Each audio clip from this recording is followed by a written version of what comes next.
Para se tornar um principal da sinagoga, ele precisava ter algumas características, algumas coisas na sua vida que lhe destacavam.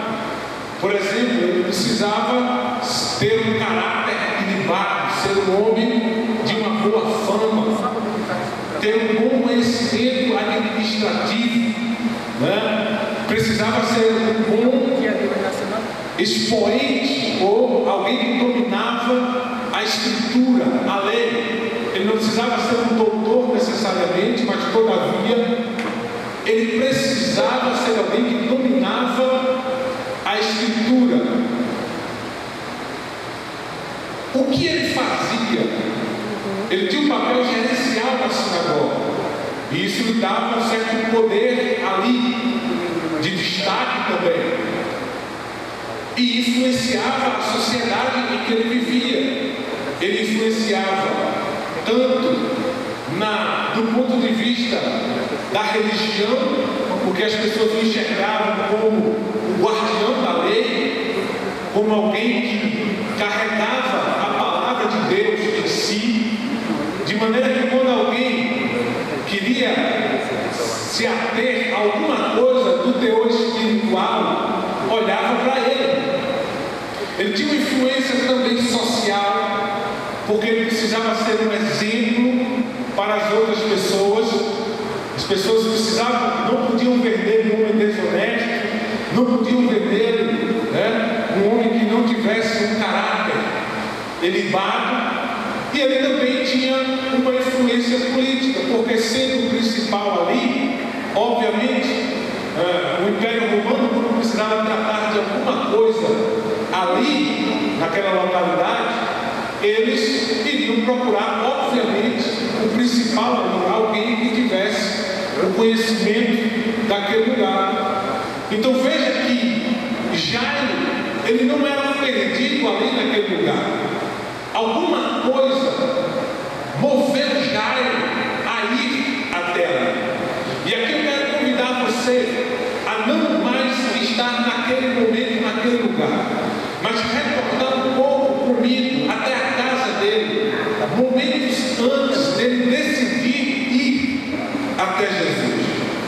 Ele está na sua casa com a sua esposa e a sua filha. O texto diz que ela estava à morte, ela estava quase morrendo, e pela atitude dele se entende que ele já havia tomado as providências necessárias e possíveis com a sua influência para tentar resolver aquela situação da sua filha que estava próximo de morrer. E agora você tem um homem dilacerado por dentro, porque está vendo a sua única filha de 12 anos que está partindo diante dos seus olhos, e a sua influência, o seu conhecimento, o seu poder eclesiástico, nada pôde resolver aquela situação.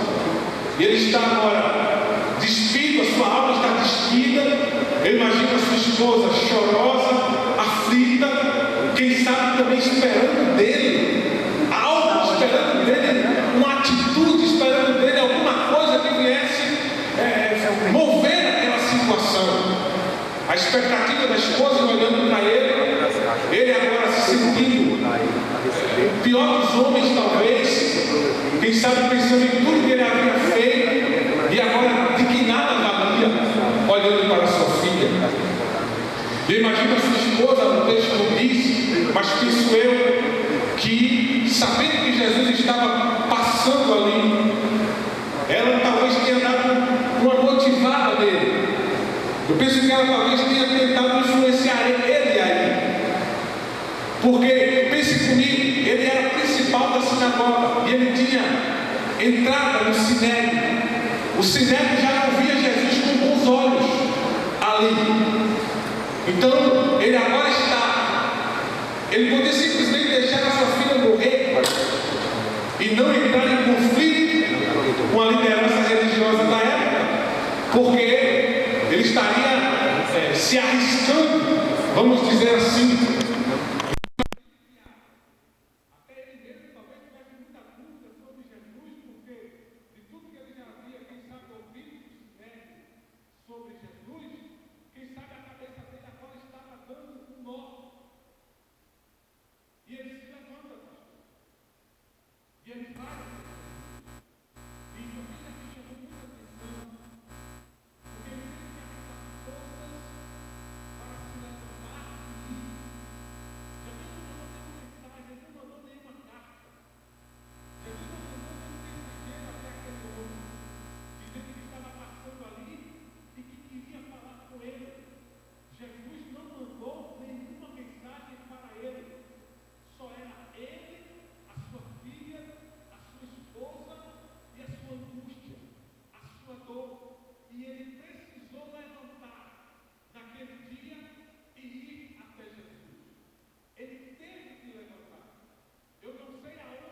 coração dele. Já era Deus que estava tocando na sua alma, porque nós precisamos deste toque para nos levantar. Talvez eu esteja falando para alguém aqui nessa noite que esteja com amargura de alma e que não esteja conseguindo se erguer, se levantar. As muitas aflições, muitas vezes, são como uma carga pesada e que nós não conseguimos levantar, que nós não conseguimos nos erguer. E você às vezes até se julga, dizendo: eu sou o pior dos homens, porque eu estou nessa situação, porque eu não consigo me levantar, porque eu não consigo me erguer. Nessa noite, em nome de Jesus, eu trago uma palavra da parte dele nessa noite. E digo a você: levante-se. Deus te dará graça e te dará força para você se levantar. Eu estou falando de coisas profundas da sua alma. E eu sei que nessa noite o Espírito de Deus, ele nos trouxe até este lugar, porque ele quer falar com você.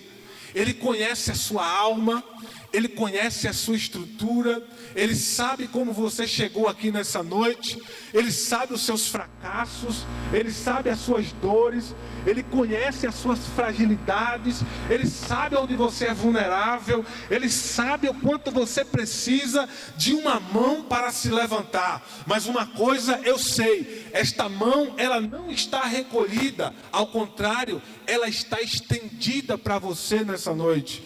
Ela está estendida para pegar na sua mão e te levantar. Você não irá afundar no meio desta angústia. Você pode crer nesta palavra? Você não irá afundar nesta angústia. Jesus viu você. Ele viu você. Amém? Oh, graças a Deus. Ele nos viu e ele nos vê. Ele se levantou e teve que ir. Ele se levantou e foi. E a Bíblia diz que quando ele chega lá, ele se dobra. Ele se dobra diante de Jesus. Só havia duas possibilidades aqui. Ou ele perdeu o juízo, pastor, porque ele, sendo guardião da lei judaica, sabia que nenhum homem poderia se prostrar diante de outro homem. Isso é inimaginável na cabeça de um judeu, se prostrar diante de outro homem. Ou ele havia reconhecido o poder divino que estava sobre Jesus. E eu fico com a segunda opção, porque ele se prostrou diante de Jesus. Só que esse se prostrar de Jairo não é um se prostrar comum, porque ele grita. Esse se prostrar dele, ele fala, porque quando Jairo se prostra diante de Jesus, ele estava abrindo mão de todas as suas convicções, de tudo aquilo que ele acreditava, de tudo aquilo que ele havia aprendido até ali. Ele precisava abrir mão de tudo para se dobrar diante de Jesus.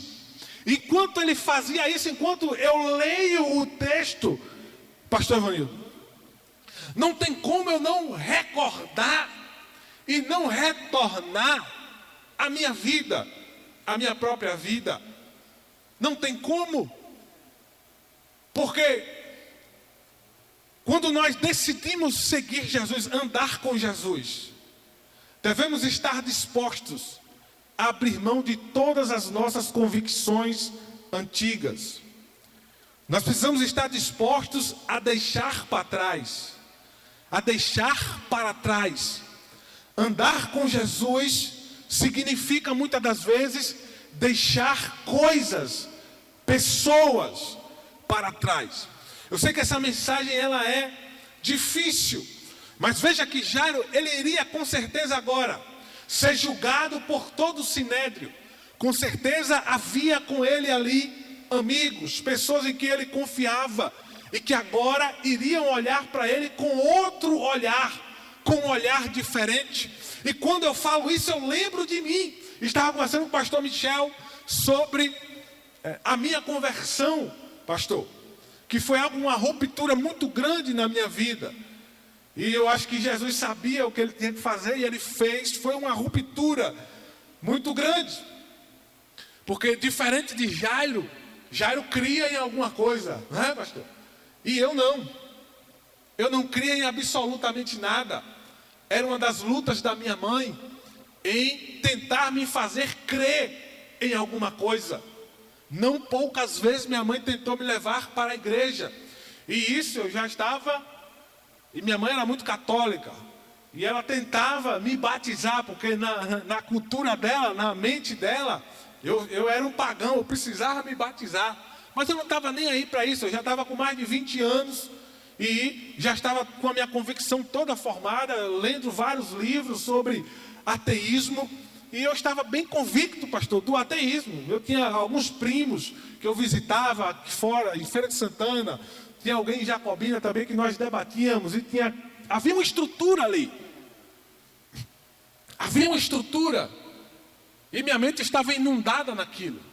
Mas um belo dia, houve uma ruptura.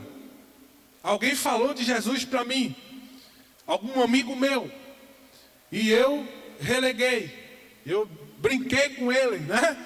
Blasfemei, brinquei, debochei, como eu sempre fazia. E ele muito simples, pouco estudo, mas cheio de Deus, cheio da graça de Deus. E apenas falou a palavra de Jesus para mim, pastor. E eu brinquei, saí dali. Mas depois daquele momento, depois daquele dia, eu não conseguia mais não pensar em Jesus. Eu não conseguia mais não pensar em Jesus. Eu sentava na cama muitas das vezes e ficava pensando o que é que estava acontecendo.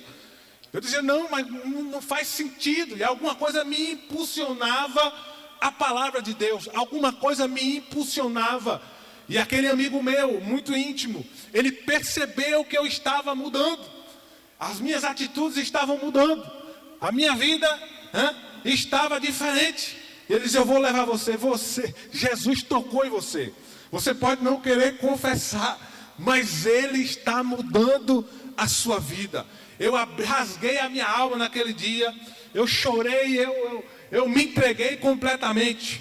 E eu fui com ele até a igreja, não tinha a menor ideia do que era uma igreja. Eu me recordo que era um dia de ceia. Lá na congregação que eu congrego, né, tem o hábito, havia esse hábito, hoje não mais, mas na época havia o hábito de se fechar a porta no dia de ceia, ficava apenas os membros da igreja. Eu não sabia o que estava acontecendo e nesse dia na empresa, eu estava muito atarefado, mas com uma vontade enorme de ir para a igreja. E uma guerra comigo mesmo, dizendo eu não vou, vai, não vai. E naquele dia, pastor, eu fui. Era uma segunda-feira à noite, sozinho. E eu entrei, sentei no último banco, não sabia, não entendia nada que estava acontecendo, a igreja lotada. E eu me assentei ali no último banco e fiquei ali, o irmão começou a passar, né, com os elementos da ceia. E foi passando e eu via todo mundo pegando, eu dizia, rapaz, se todo mundo está pegando, eu também vou pegar. Eu também vou pegar, eu não sei o que é, eu não sei o que está acontecendo. E eu sozinho lá, com a roupa do trabalho, muita gente, os irmãos não me conheciam. E eu peguei, tomei a ceia, eu esperava todo mundo, segui o protocolo. E quando eu cheguei em casa, irmãos, eu quebrei todos os CDs, eu tocava em banda, quebrei todos os CDs, quebrei tudo que eu tinha, todos, né, os DVDs, pornografia, tudo, quebrei tudo. Minha mãe perguntou o que estava acontecendo, eu expliquei a ela o que estava acontecendo, ela perguntou se eu tinha certeza disso, e eu não estava pensando em amigo, não estava pensando em banda, nem nada, tinha compromisso, eu abandonei de uma vez. E de repente começaram as ligações, porque alguém viu, e alguém já falou, e aquele burburinho começou, e eu comecei a receber as ligações dos amigos, das pessoas que conviviam comigo, perguntando o que havia acontecido, e agora não havia mais como negar. Era impossível negar Jesus. Era impossível. Eu estava disposto a morrer. Eu estava disposto a fazer qualquer coisa. E eles insistiram por muitos dias. Insistiram ao ponto deles irem na empresa, pastor. Eles foram lá na empresa. E eu olhei para eles e disse, eu amo vocês, mas eu não voltarei mais. Eu quero que vocês entendam, eu não voltarei mais. De onde Jesus me tirou, eu não voltarei mais. Um deles disse assim: você está ficando louco. E eu, já veio a palavra, já veio na boca. E diz: o evangelho é loucura para aqueles que não creem, mas para aqueles que creem é o poder de Deus para a salvação. Depois daquele dia, pastor, eles sumiram, sabe? Foi como uma repreensão de um demônio, né? Eles desapareceram. Mas eu quero que os irmãos entendam que há um ponto, às vezes, de ruptura, ou de pessoas, ou de lugares, ou de situações. Jairo precisou abrir mão de alguma coisa na sua vida, de alguma coisa muito importante para ele. E isso não era que Jesus estava fazendo uma contraprova com ele. Na verdade, era uma prova dele de amor com Jesus. Era uma prova de amor, de honra a Deus. Quando eu deixei tudo para trás, não era uma barganha, não estava trocando nada com Deus. Era apenas uma forma de reconhecer o amor que Ele havia derramado comigo. Como é que Jesus iria amar um homem, irmão, que blasfemava dele dia e noite? Como isso pode ser possível? Como Deus pode amar alguém que Ele rejeita? Isso é muito forte, irmão, é muito grande. E nós talvez não tenhamos a dimensão exata do tamanho deste amor. E alguém não compreende, às vezes vem para a igreja e não entende, né? Por que é que você é amado de Deus? Às vezes você olha para a sua vida e diz: como é que eu sou amado de Deus? Por que é que eu sou amado de Deus? Eu não mereço. E não merece mesmo. Não tem uma alma viva aqui dentro que mereça o amor de Deus. Mas Ele nos amou, nós sendo ainda pecadores. Ele te amou, você ainda sendo pecador. Seja lá o que você tenha feito, se você estiver disposto a entregar nas mãos de Jesus, estiver disposto a deixar qualquer coisa para trás por amor a Jesus, tenha certeza que Ele vai dizer o que Ele disse a Jairo. Jairo chamou ele para ir na casa dele. Ele disse: eu vou. Jesus disse: eu vou na sua casa. Jairo chama Jesus para ir na sua casa. E Jesus disse: eu vou na sua casa. E depois daqui Jesus não disse mais nada, pastor. Porque Jairo agora iria aprender a caminhar com Jesus. Agora a caminhada era diferente. Agora não era mais o mestre da lei, não era mais um homem influente na sociedade. Agora não era mais, né, aquele homem poderoso, o Jairo, o príncipe. Agora ele estava aos pés de Jesus. Diz que o lugar mais alto que um homem pode chegar é aos pés de Jesus, né? E ele foi ao lugar mais alto que alguém poderia ir. Ele se inclinou diante de Jesus. Ele estava entregando os seus caminhos, a sua alma a Jesus. E ele iria aprender a caminhar com Jesus. Primeiro entra a mulher do fluxo de sangue. Do nada ela entra na história. E Jairo já precisaria aprender que Jesus não iria atendê-lo na hora que ele queria. Se ele estava acostumado, enquanto liderança, enquanto homem influente, se ele estava acostumado a ser atendido sempre que ele solicitava, agora não era mais assim. Jesus iria atendê-lo na hora que ele entendesse que era a hora certa. Porque Jesus não age por impulso, ele age por propósito, ele age com propósito, ele não age por impulso. Por mais que ele soubesse da dor de Jairo, mais importante do que a cura da filha dele, era a cura da alma dele. E Jesus sabia que para ressuscitar a menina era tranquilo para Jesus, era pouca coisa para Jesus, mas Jesus queria tratar o caráter e a alma de Jairo. Era um pequeno caminho, mas queria mudar a perspectiva de vida e de fé de Jairo para sempre. Primeiro ele teve que esperar. Ele teve que aguardar e entender que também existiam outras pessoas com problemas além do dele. Porque tem gente que tem dificuldade de entender, né? Que existem outras pessoas que têm problemas maiores do que o seu, maiores do que o meu. Tem gente que tem dificuldade de entender isso, que acha que o seu problema é o maior problema do mundo. E eu lamento informar que não é. O nosso problema não é o maior problema do mundo. A sua dificuldade não é a maior dificuldade do mundo. Existe alguém com mais dificuldade do que você. Só que isso não faz com que Jesus esqueça Jairo. É apenas uma questão de momento e prioridade. Se Jairo entende que ele precisa continuar caminhando com Jesus, ele não se preocupa com os momentos do processo. Ele apenas continua caminhando com Jesus. Venha comigo aqui e veja que Jesus não diz nada a ele, pastor. Jesus não disse a ele: olha, tal hora eu chego lá, estou garantindo aqui, a sua filha pode ficar tranquilo, a sua filha viverá. Jesus não falou nada. Jesus podia ter dito: olha, eu mando aqui uma palavra. Pegue aqui, ó, uma palavra, chega lá, você bota a mão na cabeça dela, ela levanta. Jesus não disse absolutamente nada. Ele apenas teve que continuar andando, caminhando com Jesus, com a sua angústia, com a sua dor. Ele continuava aflito. Quem sabe a sua cabeça estava a mil. Quem sabe dizendo: eu não sei se isso vai dar certo. Não sei como é que vai ser. Eu apenas vou continuar caminhando com Jesus. Porque caminhar com Jesus significa muitas vezes não ter certeza de muitas coisas. Você sabia que caminhar com Jesus muitas vezes significa ter certeza que você não vai ter a consciência ou saber de tudo que vai acontecer na sua vida? Não. Caminhar com Jesus muitas vezes é um desafio, que você não sabe o que vai acontecer. Você não sabe, mas é aí onde mora o elemento da fé. É você continuar indo e caminhando sem saber o que vai acontecer. Você apenas caminha com Ele. Você apenas vai. Você não precisa de certezas absolutas. Você não precisa de concretudes como eu precisava da ciência para me dizer alguma coisa. Você apenas caminha com Jesus. Você apenas deve continuar caminhando com Jesus.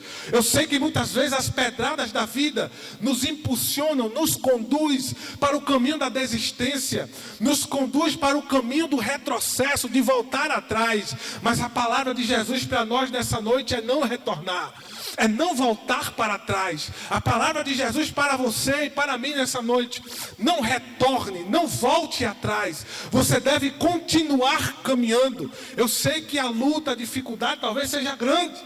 As batalhas que você enfrenta, eu sei que alguém pode olhar para mim e dizer: você não imagina as lutas que eu enfrento na minha casa. Você não imagina as batalhas que eu enfrento na minha família. Talvez alguém olhasse para o aspecto de Jairo e não compreendesse a sua dor. Porque não espere que todo mundo entenda a sua dor também. Tem essa questão aqui também.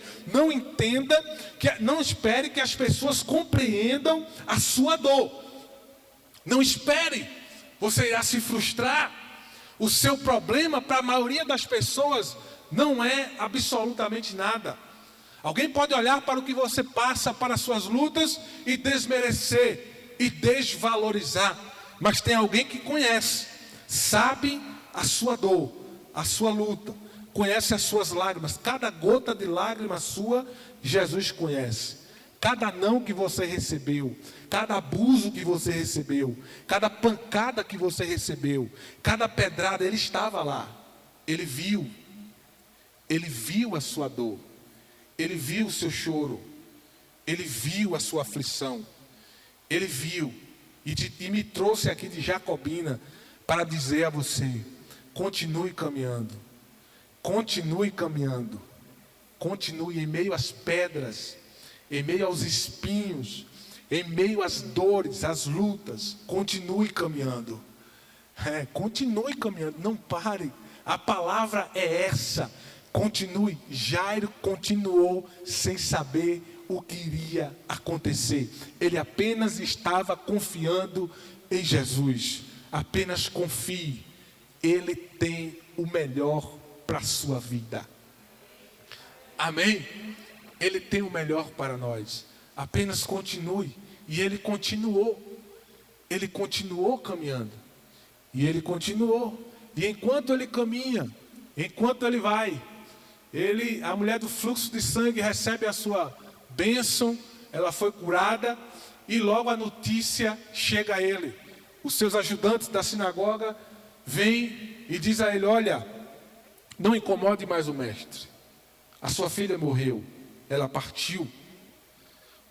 O texto diz que Jesus responde, porque o mais comum ali talvez fosse Jairo ter alguma reação, né, falar alguma coisa, mas não é Jairo que fala aqui.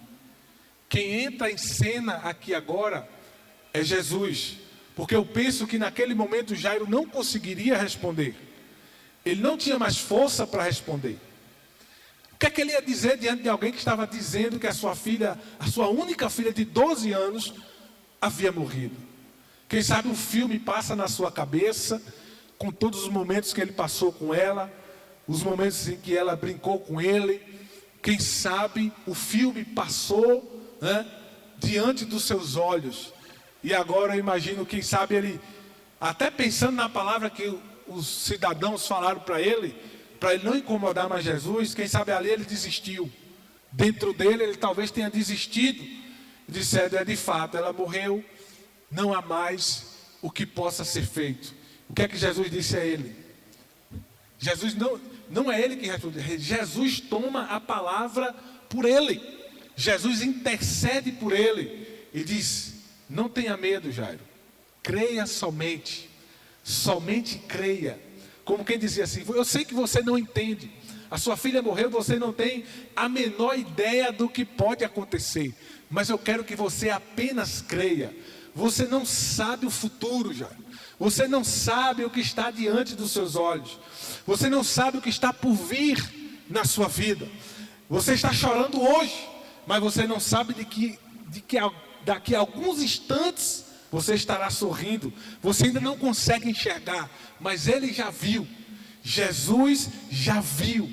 Ele disse a Jairo: creia somente. E esta palavra eu quero deixar para você nessa noite.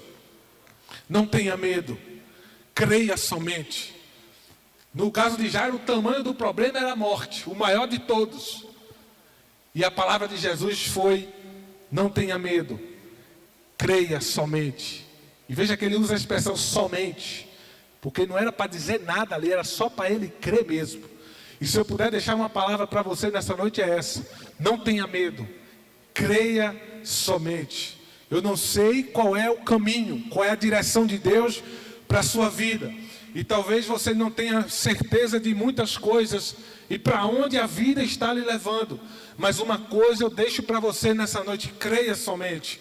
Continue caminhando com Jesus e creia. Continue fazendo a coisa certa. Continue fazendo o que é certo. Não abra mão do caráter. Não abra mão das suas convicções. Não abra mão da sua fé. Não existe conhecimento, não existe faculdade, não existe mestrado, doutorado que seja mais importante do que a sua convicção de fé, do que o seu caminhar com Jesus.